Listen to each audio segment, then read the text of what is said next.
चलो नमस्कार विद्यार्थी मित्रों, आगळना सेशनमां आपणे द ब्रोग्लीनी संकल्पना एटले के द्रव्यना द्वैत वर्तुणकनी वात करी के विकिरणनी माफक द्रव्य पण कण अने तरंग एम बंने स्वभावो दर्शावे छे। हवे आपणे हाइजनबर्गना अनिश्चितताना सिद्धांत जे क्वोंटम यांत्रिकी नमूना तरफ जवा माटेना खूब ज अगत्यना बे विकासो छे, एमां एक द ब्रोग्लीनी संकल्पना अने बीजो छे हाइजनबर्गनो अनिश्चिततानो सिद्धांत। जर्मन भौतिकशास्त्री हाइजनबर्ग, वर्नर हाइजनबर्ग बर्गे आ लगभग 1927 में निवेदन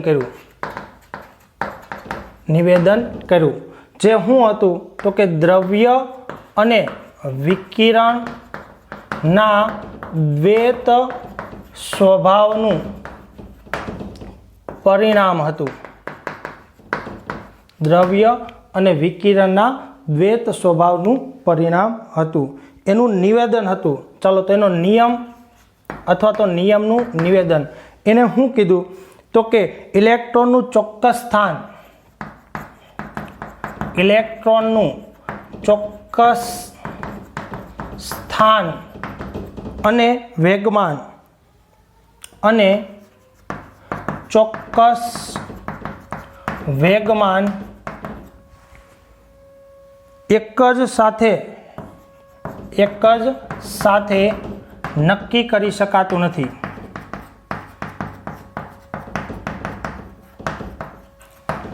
इलेक्ट्रॉननुं चोक्कस स्थान अने चोक्कस वेगमान एक ज साथे नक्की करी शकातुं नथी।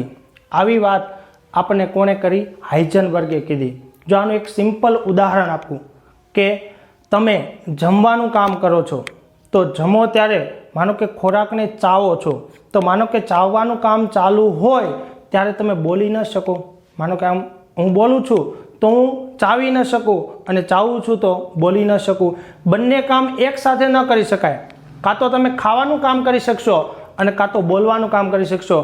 बंने एक साथे नक्की करी शकातुं नथी। मानो के बोलता बोलता खाशो तो खावानुं काम परफेक्ट नहीं थाय अने बोलवानुं काम पण परफेक्ट थशे नहीं।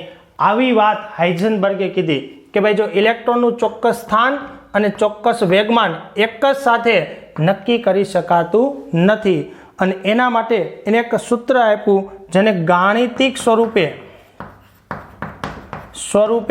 एने रजूआत करी के delta X into delta P is greater than और इक्वल टू एच अपन 4 पाई वडे दर्शाव्युं। एटले के एटલું કે એના કરતાં વધારે હોય એના કરતાં ઓછું હોઈ શકે નહીં। जो आ डेल्टा पी एटले શું છે? વેગમાન। તો delta P is equal to આપણે p ની જગ્યાએ શું લખી શકાય? डेल्टा एम वी આવું લખી શકાય। હવે m તો અચળ પદ છે તો m डेल्टा वी આવું લખી શકાય કે નહીં? ચલો કિંમત તો મૂકીએ તો delta X into m delta V is greater than और इक्वल टू શું આવશે? 4 પાઈ આવશે। ओके, हवे आमा एम ने छेद में जवा दो तो delta X into delta V is equal to आने अपने इक्वल टू ना फॉर्म में लखीए कि ग्रेटर देन में हूँ आवशे एच अपन 4 पाई हूँ लखी शकाय एम आવું लखी शकाय। गणतरी में तो सामान्य रीते इक्वल टू ज आपणे वापरीए छीए तो आपने आ रीतनु पद प्राप्त थशे।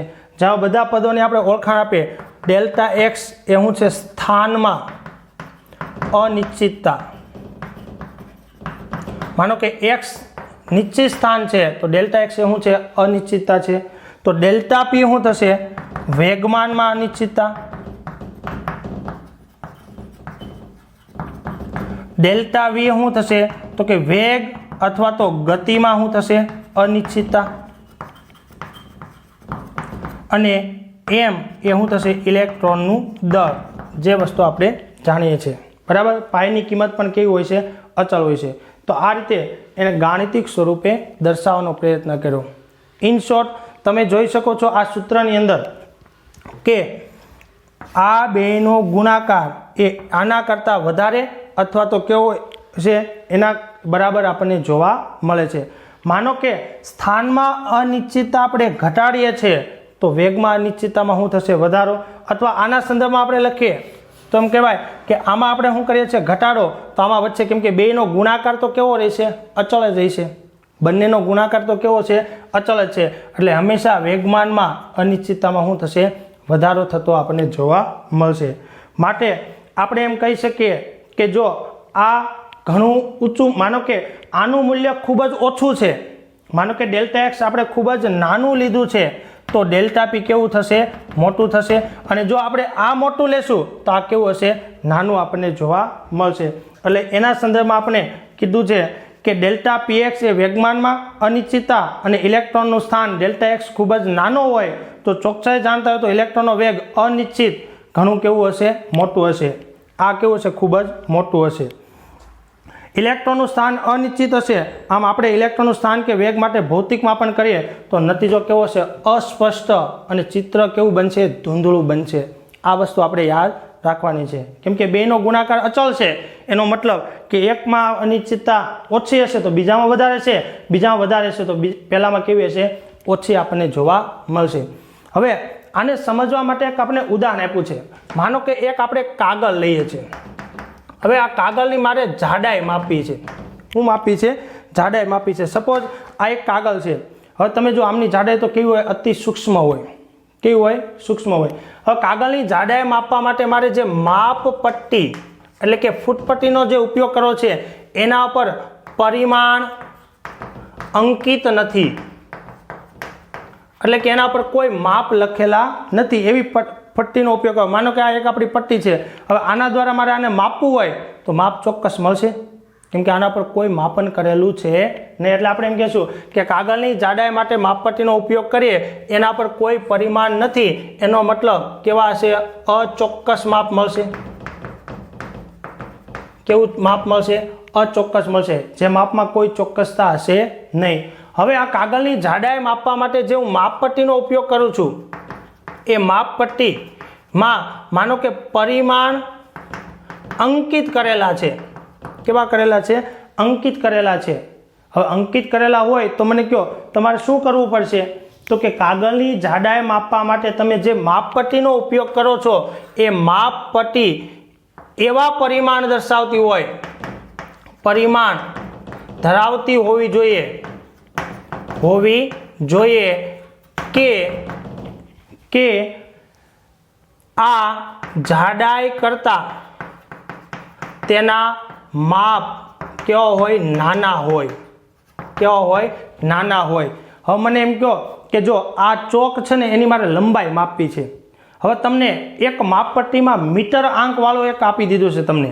હવે તમને એમ કીધું હોય કે હાલો આ મીટર પટ્ટી છે, મીટરમાં એવું લખેલું છે 1 meter, direct 2 meter, 3 meter, 4 meter, તો એ મીટર પટ્ટીથી તમે આની લંબાઈ માપી શકો? હવે માની લો કે તમારે આનું વજન માપવાનું કીધું છે. હવે વજન માપવા માટે તમને 1 kg વજનગ્રામ આપ્યો છે. હવે 1 કિલોગ્રામ વજનથી તમે આનું ચોક્કસ વજન માપી શકો? તમારે આનું વજન માપવું હોય તો આનું જે વજન છે એના કરતાં નાના વજન ધરાવતા એકમોની પસંદગી કરવી પડે. આની લંબાઈ મારે માપવી હોય તો એના કરતાં નાના એકમો ધરાવતી માપપટ્ટી, માનો કે સેન્ટીમીટર છે, મિલીમીટર છે, એનો ઉપયોગ કરવો પડે. સેન્ટીમીટર વાળું લેવું તો ભાઈ ચાલો 3 મીટર છે તો 3 મીટર વાળી પટ્ટી દ્વારા માપી શકાય, 3.5 મીટર એવું માપી શકાય. ઓકે, એટલે નાના પરિમાણવાળી જરૂર પડશે. એટલે આપણે કીધું છે કે જો પટ્ટી ઉપર કોઈ અંક નથી એનો મતલબ અચિત્ર સ્પષ્ટ હશે, પણ જો પરિમાણવાળી હશે તો એના પર એની માપ કેવું હોવું જોઈએ? ખૂબ જ સૂક્ષ્મ હોવું જોઈએ. કોના કરતાં? તો કે જે માપવાનું છે એના કરતાં એનું માપ કેવું હોવું જોઈએ? સૂક્ષ્મ હોવું જોઈએ. હવે માની લો કે મારે ઇલેક્ટ્રોન છે ને, ઇલેક્ટ્રોન માટે માપવું છે તો ઇલેક્ટ્રોન તો કેવો છે? બિંદુ ભાર છે. કેવો છે? અતિ સૂક્ષ્મ છે. તો હવે ઇલેક્ટ્રોનનું પરિમાણ માપવા માટે આ બિંદુ ભાર છે તો એના કરતાં પણ નાના ઘટકોની જરૂર પડશે. અને એના કરતાં નાના ઘટકો એટલે કોણ? તો કે પ્રકાશ અને પ્રકાશમાં રહેલા ફોટોનના કણો. આની આપણે જરૂર પડશે, કેમ કે ઇલેક્ટ્રોન કરતાં નાનું તો કોણ છે? ફોટોન. એના કરતાં કોઈ બીજું નાનું નથી. જો ઇલેક્ટ્રોન વિશે આપણે જાણવું હોય, એનું માપન કરવું હોય તો એના કરતાં નાના પરિમાણ ધરાવતા ઘટકની જરૂર પડે. એટલે ઇલેક્ટ્રોનનું સ્થાન નક્કી કરવા માટે એના પર ફોટોનનો શું કરવામાં આવે છે? મારો કરવામાં આવે છે, અથવા તો એને શું કરવામાં આવે છે? પ્રદીપ્ત કરવામાં આવે છે. હવે જો આના પર જે આપણે ફોટોનનો મારો કરીએ છીએ તો ફોટોનની તરંગ લંબાઈ કેવી હોવી જોઈએ? ઓછી હોવી જોઈએ તો જ માપન કરી શકાય. હવે તરંગ લંબાઈ ઓછી હશે તો એનું વેગમાન કેવું હશે? વધુ.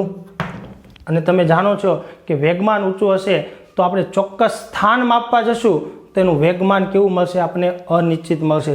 ચાલો એ સમજવા માટે એક આપણે ઉદાહરણ લઈએ.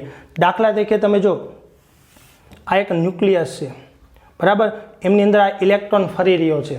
મારે આનું સ્થાન માપવું છે તો એના પર હું કરીશ? હું વિકિરણનો મારો કરીશ. આ વિકિરણનો મારો કર્યો. વિકિરણ છે એની સાથે કોઈ તરંગ લંબાઈ સંકળાયેલી છે? ઓકે. વિકિરણ જેવું એમની સાથે અથડામણ અનુભવશે એટલે અથડામણને કારણે માની લો કે એનું સ્થાન નક્કી થશે. હું બતાવશે સ્થાન. પણ આ અથડામણમાં આ જેની તરંગ લંબાઈ કેવી છે? ઓછી છે. તો એનું વેગમાન લેમડા કેવું હશે? એનું વેગમાન પી કેવું હશે? વધુ હશે. કેમ કે આપણે દ બ્રોગલીમાં કીધું ને કે lambda is equal two h/mv અથવા તો લેમડા ચલે છે હું લખાય 1/p. આ બંને કેવા છે? વ્યસ્ત છે. જેની તરંગ લંબાઈ ઓછી એનું વેગમાન એટલે કે ગતિ કેવી હશે? વધારે. વેગમાન એટલે m અને v, m અને v નો ગુણાકાર. હવે આનું વેગમાન વધારે હોય તો આમની સાથે અથડાય ત્યારે મને કહો કે ઇલેક્ટ્રોનનો જે રેગ્યુલર વેગ હશે એના કરતાં હવેનો વેગ કેવો હશે? તો કે અથડામણને કારણે સ્થાન તો બતાવી દેશે પણ એનું સ્થાન શું થશે? ખસી જશે. શું થશે? ખસી જશે. પછીનો વેગમાન હું એમ કહું કે ભાઈ જો એક પદાર્થ છે એમની સાથે કોઈ ટ્રક અથડાય છે તો શું છે? ટ્રક ગતિ કરતો આવે છે એટલે વેગમાન સાથે આવે છે, અથડાય એટલે આની શું થશે? મૂવમેન્ટ થશે. એમ આની ગતિ પણ કેવી થઈ જશે? અસ્ત વ્યસ્ત થઈ જશે. ઇન શોર્ટ તમે આ ઇલેક્ટ્રોન છે એની ગતિમાં શું થશે? વેગમાનમાં ફેરફાર આવશે. કોના લીધે? આમના લીધે. માનો કે આ અથડાય છે તો એનું સ્થાન નક્કી થાય છે પણ એનો વેગ બદલાઈ જશે. ઇલેક્ટ્રોનનો જે ઓરિજિનલ વેગ હતો ને એ વેગ શું થઈ જશે? બદલાઈ જશે. વેગ બદલાશે તો એનું વેગમાનમાં પણ શું થશે? ફેરફાર થશે. એટલે આપણે એમ કીધું કે શક્ય હોય એટલું આપણે જો સ્થાનમાં અનિશ્ચિતતા ઓછી લાવવાનો પ્રયત્ન કરશું તો એટલું સામે વેગમાનમાં શું થશે? માનો કે આને આપણે એક્ઝેક્ટલી માપવું છે તો એક્ઝેક્ટલી એની સાથે અથડામણ કરવી પડશે. જેટલું એક્ઝેક્ટલી અથડામણ કરશે એટલા વેગમાનમાં ફેરફાર કેવો થશે? વધારે થશે. તો એ વધી જશે એટલે આ ગુણાકાર આપણને જોવા મળશે. મેં તમને કીધું ને કે માઇક્રોસ્કોપની મદદથી માનો કે ઇલેક્ટ્રોનને હું જોવાનો પ્રયત્ન કરું છું. આ માઇક્રોસ્કોપ હું એના ઉપર જેવો પ્રકાશ આપાત કરું છું, માનો કે ઇલેક્ટ્રોનનું સ્થાન મારે એક્ઝેક્ટ માપવું છે. હું માપું છું ઇલેક્ટ્રોનનું સ્થાન તો આંખ વડે એના પર પ્રકાશ આપાત કરું છું તો મને ઇલેક્ટ્રોન તો દેખાશે પણ જેવો ઇલેક્ટ્રોન દેખાય પ્રકાશ એની સાથે અથડાવાના કારણે એનો વેગ કેવો થઈ જશે? ડિસ્ટર્બ થઈ જશે. તો એનું વેગમાન ચોક્કસ માપી શકાતું નથી. જો એનું વેગમાન ચોક્કસ માપું તેના પર મારે પ્રકાશ આપાત કરવો જોઈએ નહીં. તો હું પ્રકાશ આપાત નહીં કરું તો મને એનું સ્થાન નહીં ખબર પડે. એટલે બંને વસ્તુ એકસાથે કરી શકાતી નથી. મેં કીધું ને કે ભાઈ જો કોઈ પણ પદાર્થ હોય ને એનું જો સ્થાન નક્કી કરવું હશે તો આપણે વેગમાન અનિશ્ચિત મળશે અને વેગમાન નિશ્ચિત કરવું હશે તો સ્થાન આપણે કેવું મળશે? અનિશ્ચિત મળશે. એનો મતલબ ખાવું છે તો માત્ર ખાવાનું કામ કરે, બોલી નહીં શકાય. અને જો આપણે બોલવું છે તો આપણે ખાવાનું કામ કરી શકતા નથી. ઓકે. તો આ વાત આપણે કહી શકાય છે. તો હવે અનિશ્ચિતતાના સિદ્ધાંતનું આપણે મહત્વ ટૂંકમાં જો આ એક ઉદાહરણ દ્વારા સમજાવવાનો પ્રયત્ન કર્યો છે આપણને કે ભાઈ કાગળની જાડાઈ માપવા માટે માપપટ્ટી પર કોઈ માપ નથી તો અનિશ્ચિત જ હોય. પણ જો માપન કરેલી પટ્ટી હોય તો માપનમાં પાછું એના કરતાં નાના એકમની જરૂર પડે.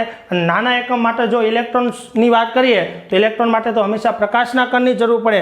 અને પ્રકાશનો કણ એટલે ફોટોન. ફોટોનને શું હોય? વેગમાન હોય. અને વેગમાન કરાતો કણ એની સાથે અથડાય તો એના વેગમાનમાં અનિશ્ચિતતા આવશે અને ન અથડાય તો એના સ્થાનમાં શું આવશે? અનિશ્ચિતતા આપણને જોવા મળશે. જે આના પરથી આપણે કહી શકીએ છીએ. ઓકે. થિયોરિટિકલી બધું યાદ રાખવાની જરૂર નથી. મહત્વનો સિદ્ધાંત છે, સૂત્ર છે ને એમને રિલેટેડ દાખલાઓ આપણને જોવા મળશે. હવે આપણે એમના મહત્વની વાત કરીએ.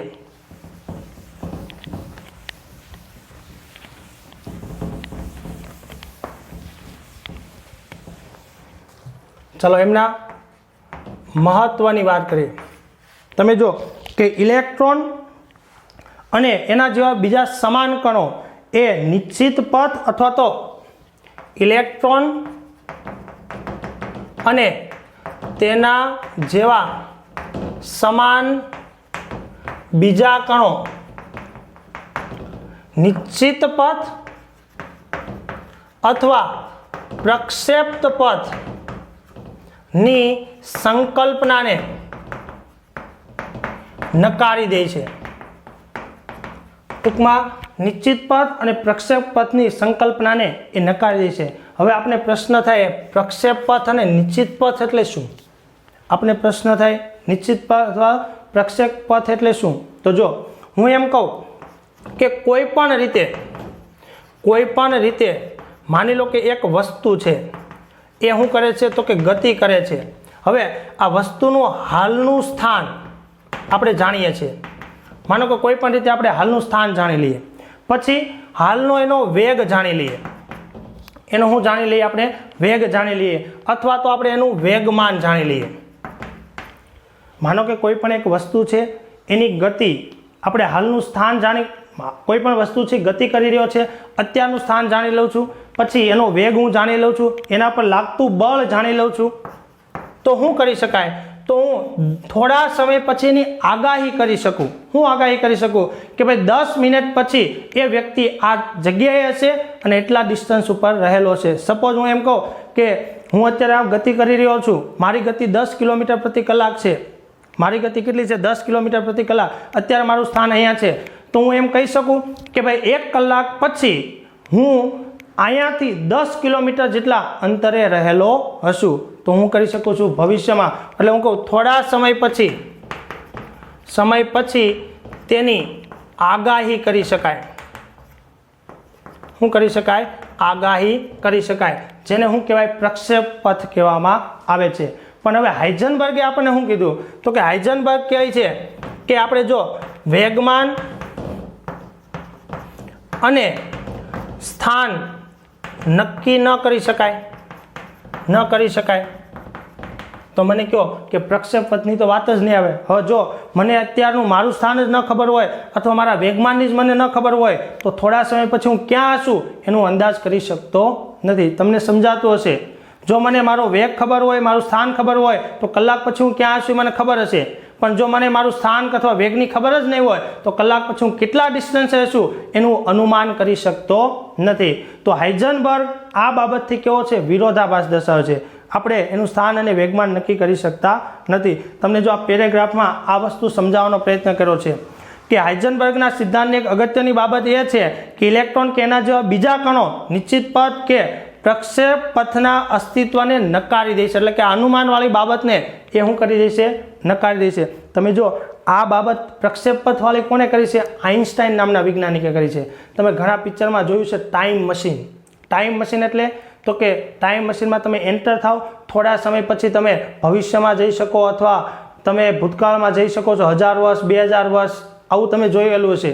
ઓકે, તો આ ટાઈમ મશીન એ પ્રક્ષેપ પથની વાત છે કે ભાઈ એટલા સમય પછી અહીંયા હશો, એટલા સમય પછી અહીંયા હશો. આ બધી વાત આઇન્સ્ટાઈને કરેલી હતી, પણ હાઇઝનબર્ગે એના કરતાં વિરુદ્ધ વાત કરી કે એવું શક્ય છે નહીં. ઓકે, તો આમ વસ્તુઓના પ્રક્ષેપ પથ અને તેના સ્થાન વગેરે જુદી જુદી માત્રાઓથી નક્કી કરી શકીએ. માનો કે જુદી જુદી રીતે એનું સ્થાન અને એનું વેગમાન બંને આપણે નક્કી કરીએ તો સ્થાન અને વેગ જાણતા હોય, તેના પર લાગતું બળ જાણતા હોઈએ તો અમુક સમય પછી તે ક્યાં હશે તે કહી શકાય અને તારણ કાઢી શકાય કે વસ્તુનું સ્થાન અને તેનો વેગ પ્રક્ષેપ પથ નક્કી કરે છે. એટલે કે એના પરથી આપણે એનો પ્રક્ષેપ પથ નક્કી કરીએ છીએ. ટૂંકમાં થોડા સમય પછી ક્યાં હશે ને નક્કી કરી શકાય. પણ ઇલેક્ટ્રોન જેવી અપરમાણ્ય વસ્તુ માટે કોઈ પણ ક્ષણે ચોકસાઈપૂર્વક એનું સ્થાન કે એનું વેગમાન એક સાથે નક્કી કરવું અશક્ય છે. માટે પ્રક્ષેપ પથની વાત કરવી કેવી છે? શક્ય નથી. ઓકે, આમ હાઇઝનબર્ગનો અનિશ્ચિતતાનો સિદ્ધાંત, આ હાઇઝનબર્ગના અનિશ્ચિતતાનો સિદ્ધાંત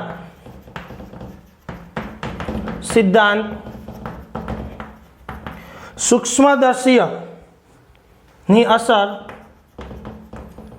ને આપણે સૂક્ષ્મદર્શીય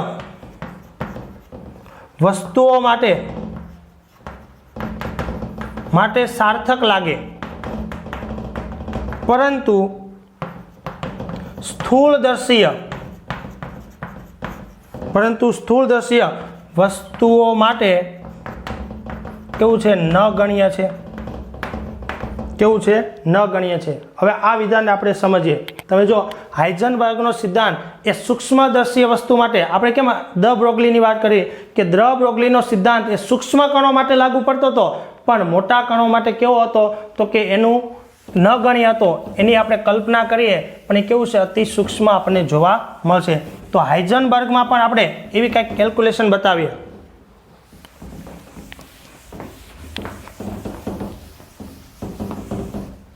ચાલો, 1 મિલીગ્રામ ધરાવતો દળની વસ્તુને આપણે અનિશ્ચિતતા લાગુ પાડીએ તો ચાલો 1 મિલીગ્રામ એટલે કેટલું થશે, 10⁻6 kg થશે.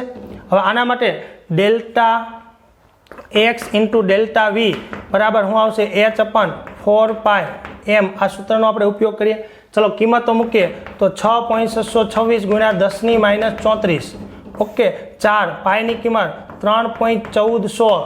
આપણે પાયની કિંમત જાણીએ છીએ અને એમ કેટલું આપ્યું છે, 10⁻6. ઓકે, હવે આ બધા પદ તો કોમન છે, આમાં 6 કાઢી નાખો એટલે કેટલા વધશે, 28. એટલે કેટલા મળશે, નિયર અબાઉટ કેટલા મળશે, 10⁻28. કેટલું મળશે, 10⁻28. હવે મને કહો અનિશ્ચિતતા ખૂબ જ ઓછી મળી. તો જો 1 મિલીગ્રામ કે એના કરતાં વધારે દળ, જેને આપણે કેવા પદાર્થ કહીશું, સ્થૂળદર્શીય. હવે જો જેમ જેમ દળ વધતું જશે એમ શું થશે, આ ગુણોત્તર કેવો થતો જશે, નાનો બનતો જશે. હવે એટલી અનિશ્ચિતતા હોય જેને તો આપણે શું કરી શકીએ, અવગણી શકીએ. એટલે આપણે એમ કહી શકીએ કે હાઇઝનબર્ગનો સિદ્ધાંત એ સ્થૂળદર્શી એટલે કે વજન ધરાવતા 1 મિલીગ્રામ કે એના કરતાં વધારે દળ ધરાવતા પદાર્થો માટે એનું કોઈ મહત્વ નથી. પણ હવે આની આ જ વસ્તુ માની લો કે આપણે ઇલેક્ટ્રોન માટે કરીએ. ઇલેક્ટ્રોનનું દળ કેટલું છે, 9.109 ગુણ્યા 10⁻31 kg. હવે આ કિંમતો આપણે મૂકીએ તો delta x into delta V is equal to h/4πm. ચલો 6.626 10⁻34 અહીંયા 4 16 અને એમની કિંમત 9.109 ગુણ્યા 10⁻ કેટલા આવશે, 31. ઓકે, ચલો 31 કેન્સલ થાય એટલે 10⁻3. હવે આને આપણે સાદુરૂપ આપીએ ને તો એક ઘાત એમાંથી કદાચ આપણે મળશે 6.626 ભાગ્યા 4 ભાગ્યા 3.1416 ભાગ્યા 9.109 આપણે 0.058 મળે છે. કેટલું મળે છે, 0.058 મૂલ્ય આપણને મળે છે. ઓકે, તો એનું મૂલ્ય આપણે નિયર અબાઉટ કાઢશું ને તો કેટલું થશે, 10⁻3 અને પોઈન્ટ કાપી નાખશું એટલે 10⁻4 જેવું મળશે. ઓકે, આ બંનેનું આપણે મૂલ્ય મળ્યું જે કેવું છે, અવગણી શકાય. હવે સપોઝ માનો કે આ ઇલેક્ટ્રોન છે ને એની સ્થાનની અનિશ્ચિતતા ની ડેલ્ટા એક્સનું મૂલ્ય માનો કે 10⁻8 હોય. કેટલું હોય, 10⁻8. તો આમાં કિંમત મૂકીએ તો delta X into delta V બરાબર 10⁻4. તો ડેલ્ટા એક્સ 10⁻8 છે તો delta V is equal to 10⁻4. આ કેન્સલ થઈ 10⁻4 છેદમાં જશે, ઉપર જાય એટલે કેવું થશે, પ્લસ. તો ડેલ્ટા વી બરાબર 10 કેટલા આવશે, 4 મીટર પ્રતિ સેકન્ડ. આ કેવી મળી, ખૂબ જ વધારે મળી. 10⁴ એટલે કેટલું થશે, 10,000. જે બોહર કરતાં પણ કેવું છે, ખૂબ જ વધારે આપણને જોવા મળે છે. એટલે જો આ જે સેન્ટેન્સ આપણને આપ્યું છે ને કે હાઇઝનબર્ગનો સિદ્ધાંત, એના માટે જે આ અનિશ્ચિતતા મળે છે ને એ સ્થૂળ પદાર્થો માટે કેવી મળે છે, ખૂબ જ ઓછી મળે છે. જ્યારે સૂક્ષ્મ પદાર્થો માટે કેવી મળે છે, વધારે સાર્થક લાગે તેવી આપણે જણાય છે. એટલે આપણે કહી શકીએ કે 1 મિલીગ્રામ કે એના કરતાં વધારે દળ ધરાવતા માટે ભાગ્યે જ કોઈ પરિણામની સુસંગતતા આપણને જોવા મળશે. પણ સૂક્ષ્મ દળ માટે આપણે કેલ્ક્યુલેશન કરી તો આટલું મૂલ્ય આપણને મળે છે. આમ ઇલેક્ટ્રોનના સ્થાન અને વેગમાનના પરિશુદ્ધ નિવેદનને બદલે આપેલ સ્થાન અને વેગ માટે સંભાવના નિવેદિત કરવી પડે, આવું પરમાણુ ક્વોન્ટમ યંત્રશાસ્ત્રીય નમૂનામાં બને છે. જો આપણે કીધું છે કે આ મૂલ્ય એટલું બધું મોટું છે કે કક્ષામાં ફરતા ઇલેક્ટ્રોન સ્થિર સમચિત્ર વ્યાજબી રહી શકે નહીં, એટલા માટે જ એનો અર્થ એવો થાય કે ઇલેક્ટ્રોનના સ્થાન અને વેગમાન પરિશુદ્ધ નિવેદનોને બદલે આપેલ સ્થાન અને વેગ માટે સંભાવનાઓ નિવેદિત કરવી પડે, જે ક્વોન્ટમ યાંત્રિકી નમૂનામાં સમજાવવું પડે. બોહરે એનું સ્થાન ફિક્સ બતાવ્યું હતું કે કેન્દ્રથી એટલા અંતર ઇલેક્ટ્રોન હોય, એની ઉર્જા એટલી હોય, આપણે આવી વાત કરી હતી. પણ વાસ્તવમાં કોઈ પણ ઇલેક્ટ્રોનનું સ્થાન ફિક્સ હોતું નથી. આપણે પોસિબિલિટી દર્શાવવી પડે કે ભાઈ કેન્દ્રની આસપાસ ઇલેક્ટ્રોન અહીંયા મળવાની પોસિબિલિટી છે. ચોક્કસ ન કહી શકાય, એની સંભાવના દર્શાવી શકાય. અને આ સંભાવના રિલેટેડ એક વાદ, એક મોડલ રજૂ થયું, જે મોડલને આપણે શું કહીશું, ક્વોન્ટમ યાંત્રિકી નમૂનો. ઓકે, ચલો હાઇઝનબર્ગમાં તમારે એટલું યાદ રાખવાનું છે, નિયમ, એની સાદુરૂપની તારવણી કરવાની છે. પછી એના મહત્વમાં આપણે એમ કહેશું કે ભાઈ પ્રક્ષેપ પથની વાત એ નકારી દે છે, અનુમાન કરી શકતી નથી. આમ હાઇઝનબર્ગ સૂક્ષ્મદર્શી માટે કંઈક ગણી શકાય એવું હોય, સ્થૂળદર્શી માટે કોઈ મતલબ નથી. બે ઉદાહરણ દ્વારા એની સમજૂતી આપી અને કાગળ દ્વારા પણ એની આપણે સમજૂતી આપી. હવે આપણે એમના બે દાખલા આપ્યા છે એ ગણીએ.